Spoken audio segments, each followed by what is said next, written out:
अजित पवारांनी माणिकराव कोकाटेंचे कान टोचलेत अशी बातमी समोर येते। गेल्या अनेक दिवसांपासून रमी खेळत असल्याच्या व्हिडिओवरून माणिकराव कोकाटेंवर टीका होत होती। विरोधकांनी त्यांच्या राजीनाम्याची मागणी केली होती आणि आत्ताची मोठी बातमी समोर येते, अजित पवारांनी माणिकराव कोकाटेंचे कान टोचलेत।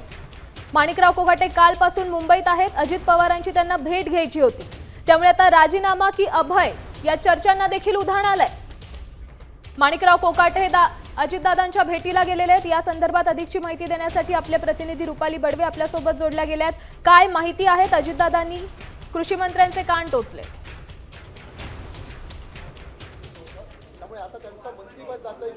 सध्या मी उपमुख्यमंत्री अजित पवार यांच्या दालनाच्या बाहेर आहे आणि याच दालनामध्ये अँटी चेंबरमध्ये उपमुख्यमंत्री अजित पवार आणि कृषी मंत्री माणिकराव कोकाटे यांची महत्त्वाची बैठक चालू आहे आणि याच बैठकीमध्ये अजित पवार यांनी माणिकराव कोकाटे यांचे कान टोचल्याची माहिती आपल्याला मिळत आहे।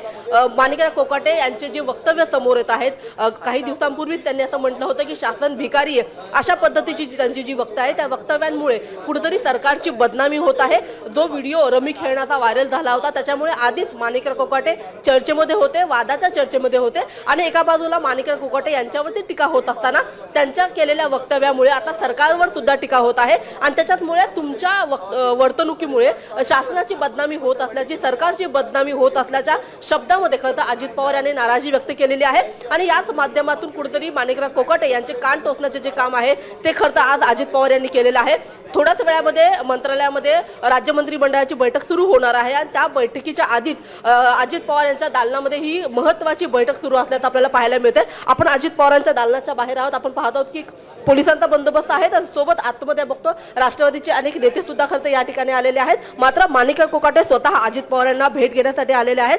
अँटी चेंबरमध्ये या दोन्ही महत्त्वाच्या नेत्यांची सध्या बैठक चालू आहे आणि जशा पद्धतीने मागच्या अनेक दिवसापासून सातत्याने माणिकराव कोकाटे यांच्या राजीनाम्याची चर्चा चालू आहे। माणिकराव कोकाटे यांचा राजीनामा कधीही घेतला जाईल असं वारंवार सांगितलं जात आहे। मात्र असं असताना आपण पाहत आहोत की अजित पवार यांनी स्पष्टीकरण दिलेलं होतं की जे संपूर्ण प्रकार घडलेला होता तो सभागृहामध्ये घडलेला होता, त्याच्यामुळे सभापती याच्यावरती योग्य ती कारवाई करतील आणि मी सुद्धा पक्षप्रमुख म्हणून त्यांचं स्पष्टीकरण ऐकून घेणार आहे। त्यांची या मागची भूमिका काय ती त्यांची बाजू समजून घेणार आहे।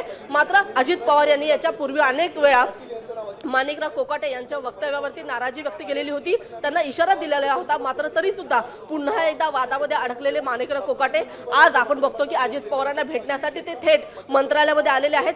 कालपासून मुंबईमध्ये मुक्कामी असलेले माणिकराव कोकाटे कुणालाही भेटलेले नव्हते आणि आज थेट अजित पवार यांना भेटण्यासाठी आलेले आहेत। आता अजित पवार यांच्या भेटीनंतर माणिकराव कोकाटे माध्यमांसमोर येऊन आपली काय भूमिका मांडतात हे सुद्धा पाहणं तेवढंच महत्त्वाचं असणार आहे। पण विरोधकांकडून जी राजीनाम्याची मागणी होत होती त्यावर काय निर्णय होण्याची शक्यता आहे, या संदर्भात काही माहिती मिळते का?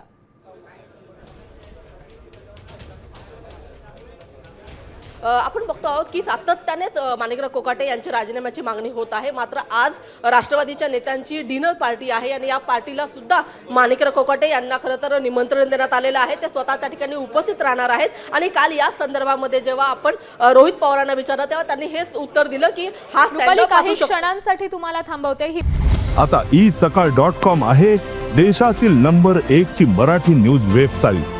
प्रत्येक अपडेटसाठी isakal.com ला नक्की भेट द्या।